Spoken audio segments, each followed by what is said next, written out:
ഇന്ന് നമ്മൾ ഉണ്ടാക്കാൻ പോണത് ഒരു അടിപൊളി കസ്റ്റാർഡ് പുഡിംഗ് ആണ്. എഗ്ലെസ് പുഡിംഗ് ആണ്. വളരെയധികം എളുപ്പത്തിൽ ഉണ്ടാക്കാം എന്ന് മാത്രമല്ല ഒരു പ്രത്യേക ടേസ്റ്റുള്ള കസ്റ്റാർഡ് പുഡിംഗ് ആണ്. ഇതുവരെയും ഈ ഒരു ടേസ്റ്റിൽ നിങ്ങൾ കസ്റ്റാർഡ് പുഡിംഗ് കഴിച്ചിട്ടുണ്ടാവില്ല. അപ്പോൾ നമുക്ക് റെസിപ്പിയിലേക്ക് പോവാം. അപ്പോൾ നമ്മുടെ കസ്റ്റാർഡ് പുഡിംഗ് ഉണ്ടാക്കാനായിട്ട് ആദ്യം തന്നെ ഞാനൊരു ട്രേ എടുത്ത് വെച്ചിട്ടുണ്ട്. അതിപ്പോൾ ഞാൻ ഗ്ലാസിൻ്റെ ട്രേ ആണ് എടുത്തിട്ടുള്ളത്. ഗ്ലാസ് അല്ലെങ്കിൽ സ്റ്റീലോ അലൂമിനിയോ ഏതായാലും കുഴപ്പമൊന്നുമില്ല. ഇനി നമുക്ക് ഒരു കടായിലേക്ക് 1/4 കപ്പ് പഞ്ചസാര ഇട്ട് കൊടുക്കാം. അതൊന്ന് കാരമലൈസ് ചെയ്തെടുക്കാം. നമുക്ക് ആദ്യം നമുക്കത് ഹൈ ഫ്ലെയിമിൽ വെച്ചാലും കുഴപ്പമൊന്നുമില്ല. എന്നിട്ട് നമുക്ക് ചെറുതായിട്ട് കളർ മാറി വരുമ്പോൾ തീ അങ്ങ് സിമ്മിലേക്ക് വെച്ചിരുന്നാൽ മതി. അപ്പോൾ ഇതാണ് കളറൊക്കെ മാറി വന്നിട്ടുണ്ട്. ഞാൻ തീ കുറച്ച് വെച്ചിട്ടുണ്ട്. പിന്നെ കാരമലൈസ് ചെയ്യുന്ന സമയത്ത് പ്രത്യേകിച്ച് ശ്രദ്ധിക്കണം. പലർക്കും കാരമലൈസ് ചെയ്യുമ്പോൾ ബുദ്ധിമുട്ടുണ്ട്, കറക്റ്റായിട്ട് കിട്ടുന്നില്ല എന്ന് പറയുന്നുണ്ട്. അലൂമിനിയം പാത്രത്തിലാണ് കാരമലൈസ് ചെയ്യുന്നതെങ്കിൽ വളരെ പെട്ടെന്ന് കിട്ടും. പിന്നെ നോൺ സ്റ്റിക്കിലാണെങ്കിലൊക്കെ ചെയ്യാം, പക്ഷേ കുറച്ച് കൂടുതൽ സമയം എടുക്കും. ചിലപ്പോൾ അത് ക്രിസ്റ്റലൈസ് ആയി പോകാനൊക്കെ സാധ്യതയുണ്ട്. എന്നാലും കാരമലൈസ് ആയി കിട്ടും. പക്ഷേ അലൂമിനിയം പാത്രമാണെങ്കിൽ പെട്ടെന്ന് നമുക്ക് കാരമലൈസ് ചെയ്ത് നല്ല പെർഫെക്റ്റ് ആയിട്ട് തന്നെ കിട്ടും.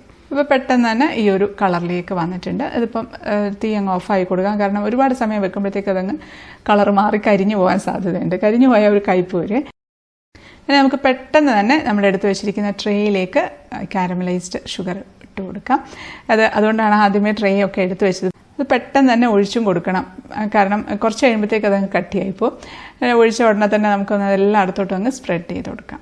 ഗ്ലാസിൻ്റെ ബൗളാണ് എടുക്കുന്നതെങ്കിൽ നല്ല കട്ടിയുള്ള ഗ്ലാസ് ബൗൾ വേണം എടുക്കാനായിട്ട്. എസ്പെഷ്യലി ബോറോസിൽ പോലത്തെ ഗ്ലാസ് ബൗൾസ്.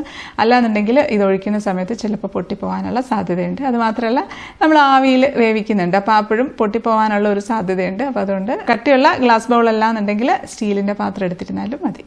അപ്പോൾ അത് നല്ല ഗ്ലാസ് പോലെ തന്നെ ഇരിപ്പുണ്ട്. അത് അവിടെ ഇരിക്കട്ടെ. ഇനി നമ്മൾ പുഡിംഗ് ഉണ്ടാക്കുന്നത് ഞാൻ ഈ ഒരു കടായിലാണ് കേട്ടോ. അപ്പോൾ അതിലേക്ക് കുറച്ച് വെള്ളം ഒഴിച്ചിട്ടുണ്ട്. ഒരു റിങ്ങും കൂടെ ഇറക്കി വെച്ചിട്ട് നമുക്ക് ആവി കയറ്റിയെടുക്കാം. അത് തിളക്കട്ടെ. ആ സമയത്ത് നമുക്ക് ബ്രെഡ് എടുക്കാം. ഒരു 3 പീസ് ബ്രെഡ് എടുത്തിട്ടുണ്ട്. അതൊന്ന് മുറിച്ചെടുത്തിട്ടുണ്ട്. അത് നമുക്ക് മിക്സിയുടെ ജാറിലേക്ക് ഇട്ട് കൊടുക്കാം. അതിലേക്ക് നമുക്കൊരു 3 ടേബിൾ സ്പൂൺ പഞ്ചസാര ചേർത്ത് കൊടുക്കാം. ഇനി നമ്മളിതിലേക്ക് ചേർക്കുന്നത് കസ്റ്റാർഡ് പൗഡറാണ്. അത് 1 ടേബിൾ സ്പൂണാണ് കേട്ടോ ചേർക്കുന്നത്. കസ്റ്റാർഡ് പൗഡർ അധികമായി നമ്മുടെ പുഡിങ് കട്ടിയായി പോകാൻ സാധ്യതയുണ്ട്. അപ്പോൾ അതുകൊണ്ട് കറക്റ്റ് 1 ടേബിൾ സ്പൂൺ ഇട്ടിട്ടുണ്ട്. നമുക്കൊന്ന് നന്നായിട്ടൊന്ന് പൊടിച്ചെടുക്കാം. അപ്പോൾ അത് പൊടിച്ചെടുത്തിട്ടുണ്ട്.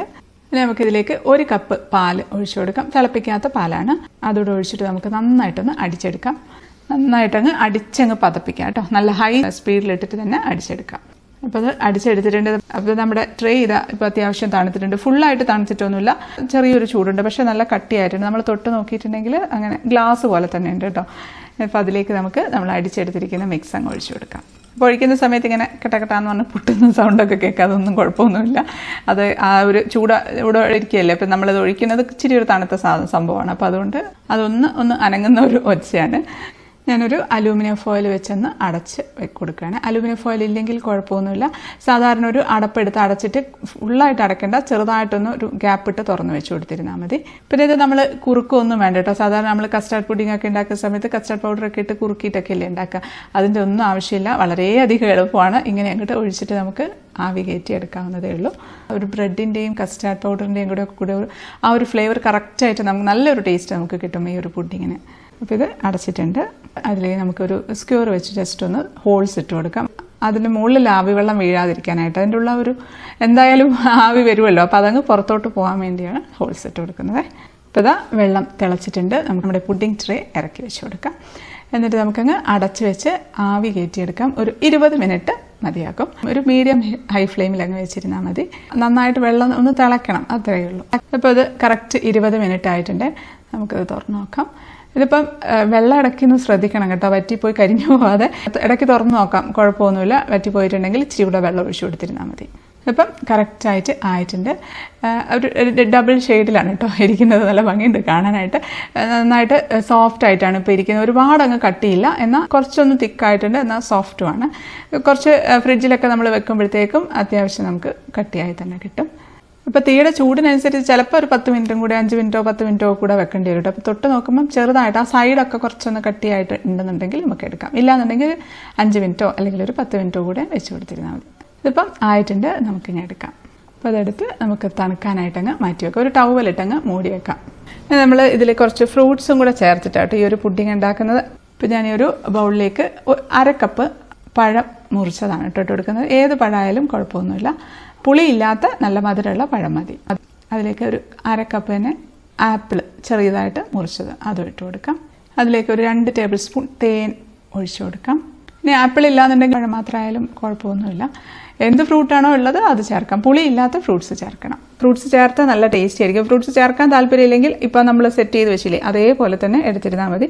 പിന്നെ വാട്ടർമെലൺ വേണ്ട കേട്ടോ, അതൊന്ന് മിക്സാക്കി എടുത്തിട്ടുണ്ട്. അതിലേക്ക് കുറച്ച് പോമഗ്രാനേറ്റും കൂടെ ഇട്ട് കൊടുക്കുക. അതിൻ്റെ ഒരു കളറിന് ഒരു ഭംഗിയില്ലേ കാണാനായിട്ട്.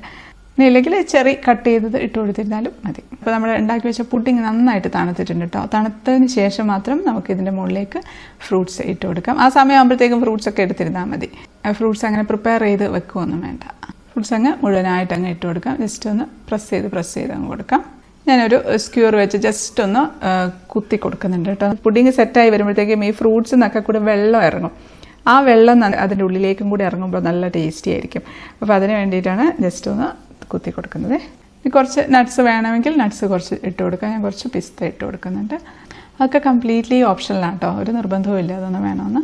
നമുക്കിതൊരു അടപ്പ് വെച്ചങ്ങ് അടച്ചു കൊടുക്കാം. എൻ്റെ അടുത്ത് ഇതിന് അടപ്പില്ലാത്ത പാത്രമാണ്, അപ്പോൾ അതുകൊണ്ട് ഞാൻ ക്ലിങ് ഫിലിം വെച്ചിട്ടാണ് അടച്ചു കൊടുക്കുന്നത്. അപ്പോൾ അത് അടച്ചിട്ടുണ്ടെങ്കിൽ നമുക്ക് ഫ്രിഡ്ജിലേക്ക് വെച്ചിട്ടൊന്ന് സെറ്റ് ചെയ്തെടുക്കണം. ഫ്രീസറിൽ വെക്കേണ്ട, ഫ്രിഡ്ജിൽ വെച്ചാൽ മതി. ഞാനിപ്പോൾ അത് ഉണ്ടാക്കുന്നത് രാത്രിയാണ്, അപ്പോൾ അതുകൊണ്ട് ഞാൻ ഓവർനൈറ്റ് എന്തായാലും വെക്കും. ഓവർനൈറ്റ് വെക്കണമെന്നില്ല, ഒരു 2 മണിക്കൂറൊക്കെ വെക്കുമ്പോഴത്തേക്ക് തന്നെ നല്ല തണുപ്പായി കിട്ടുമല്ലോ. അപ്പോൾ ഓരോ ഫ്രിഡ്ജിനും വ്യത്യാസം ഉണ്ടാവും, അപ്പോൾ അതിനനുസരിച്ച് വെച്ചിരുന്നാൽ മതി. ഇപ്പോൾ പിറ്റേ ദിവസം ആയിട്ടുണ്ട്, നമുക്കിതൊന്ന് തുറന്ന് നോക്കാം. അപ്പോൾ അത് തുറന്നിട്ടുണ്ട്. അടിപൊളി പുഡിങ്ങാണ് കേട്ടോ. 3 ലെയറായിട്ട് ഇരിക്കുന്ന പുഡിങ്ങാണ്. ഏറ്റവും അടിയിൽ നല്ല ഡാർക്ക് ഷെയ്ഡിലുള്ള ഒരു കാരമൽ സിറപ്പിൻ്റെ ഒരു ലെയർ, അതിൻ്റെ മുകളിലൊരു കസ്റ്റാർഡിൻ്റെ ലെയർ, അതിൻ്റെ മുകളിൽ ഏറ്റവും ടോപ്പിലായിട്ട് ഫ്രൂട്ട്സിൻ്റെ ലെയർ. അടിപൊളിയായിട്ട് കാണാൻ നല്ല ഭംഗിയുണ്ട്. നമുക്കത് കട്ട് ചെയ്യാം. അപ്പോൾ ഇത് കട്ട് ചെയ്തെടുത്തിട്ടുണ്ട്. പെട്ടെന്ന് തന്നെ കട്ട് ചെയ്തെടുക്കാൻ പറ്റും. ഇനി കട്ട് ചെയ്തെടുത്തിട്ടില്ലെങ്കിലും കുഴപ്പമില്ല, നമ്മൾ ജസ്റ്റ് സ്കൂപ്പ് ചെയ്തെടുത്തിട്ട് കഴിക്കാനും നല്ലതാണ്. അപ്പോൾ അതിൻ്റെ ഫ്രൂട്ട്സിൻ്റെ വെള്ളവും ആ കാരമൽ സിറപ്പിൻ്റെ വെള്ളവും കൂടി മിക്സായിട്ട് നല്ല ടേസ്റ്റി ആയിട്ടുള്ളൊരു സിറപ്പായിരിക്കും കേട്ടോ. അത് ഒരു പ്ലേറ്റിലേക്ക് വെച്ച് കൊടുക്കാം. നമുക്ക് ഇതിൻ്റെ ആ ഒരു വെള്ളം ഉണ്ടല്ലോ, നമ്മുടെ ആ ഒരു സിറപ്പ് സ്പൂൺ കൊണ്ട് കോരി അതിൻ്റെ മുകളിലേക്ക് കുറച്ചങ്ങ് ഒഴിച്ചു കൊടുക്കാം. അപ്പോൾ അത് സിറപ്പൊക്കെ ഒഴിച്ചിട്ടുണ്ട്. നല്ല ഭംഗിയുണ്ട് കേട്ടോ കാണാനായിട്ട്. ആ സിറപ്പൊക്കെ കൂടെ ഗാലക്സി പോലെ ഇരിപ്പുണ്ട്. ഗാലക്സിയുടെ നടുവിൽ നമ്മുടെ പുഡിങ് ഇങ്ങനെ ഇരിക്കുന്ന പോലെ ഉണ്ട്. നമുക്കൊന്ന് ടേസ്റ്റ് ചെയ്ത് നോക്കാം. അപ്പോൾ അത് നല്ല ഭംഗിയുണ്ട് കേട്ടോ കാണാനായിട്ട്. ഒരു പീസ് അങ്ങ് മുറിക്കാം. നല്ല സോഫ്റ്റ് ആയിട്ടാണ് കേട്ടോ ഇരിക്കുന്നത്.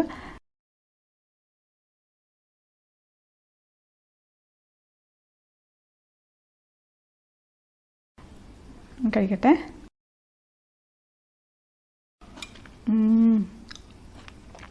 അടിപൊളി, നല്ല ടേസ്റ്റ് ഉണ്ട്. ആ സിറപ്പ് കൂടെ കൂട്ടി കഴിക്കണം കേട്ടോ. ആ സിറപ്പിൻ്റെ ടേസ്റ്റ് ഭയങ്കര ടേസ്റ്റാണ്. ആ കാരമൽ സിറപ്പും ഫ്രൂട്ട്സിൻ്റെ ആ സിറപ്പും കൂടെ ചേർന്നിട്ടൊരു പ്രത്യേക ടേസ്റ്റാണ്. അതിൻ്റെ കൂടെ ആ കസ്റ്റാർഡിൻ്റെ ആ ഒരു പുഡിങ്ങിൻ്റെ ടേസ്റ്റും കൂടെ വരുമ്പം അടിപൊളി ടേസ്റ്റാണ്. പെട്ടെന്ന് കഴിഞ്ഞില്ല, എത്ര പെട്ടെന്ന് നമ്മൾ കഴിഞ്ഞു. ആ ഫ്രൂട്ട്സ് കട്ട് ചെയ്യേണ്ട ഒരു പണി മാത്രമേ ഉള്ളൂ, ബാക്കിയെല്ലാം എളുപ്പത്തിൽ കഴിഞ്ഞു. ഈ ചൂടത്ത് കഴിക്കാൻ പറ്റിയ ഒരു പുഡിങ്ങാണ്. അപ്പോൾ തീർച്ചയായിട്ടും എല്ലാവരും ഉണ്ടാക്കി നോക്കണം, ഫീഡ്ബാക്ക് അറിയിക്കണം. വീഡിയോ ഇഷ്ടപ്പെട്ടാൽ ലൈക്ക് ചെയ്യാനും കമൻറ്റ് ചെയ്യാനും ഷെയർ ചെയ്യാനും ഒന്നും മറക്കല്ലേ. സബ്സ്ക്രൈബ് ചെയ്യാത്തവരൊന്ന് സബ്സ്ക്രൈബ് ചെയ്തേക്കണേ. അപ്പോൾ നമുക്ക് അടുത്തൊരു അടിപൊളി റെസിപ്പി ആയിട്ട് കാണാം. അടുത്ത റെസിപ്പി എന്ന് പറയുന്നത് നിങ്ങൾ ആവശ്യപ്പെട്ട ഒരു അടിപൊളി കേക്ക് റെസിപ്പിയാണ്. അപ്പോൾ നമുക്ക് അടുത്ത വീഡിയോയിൽ കാണാം. അതുവരേക്കും stay happy, stay positive. By.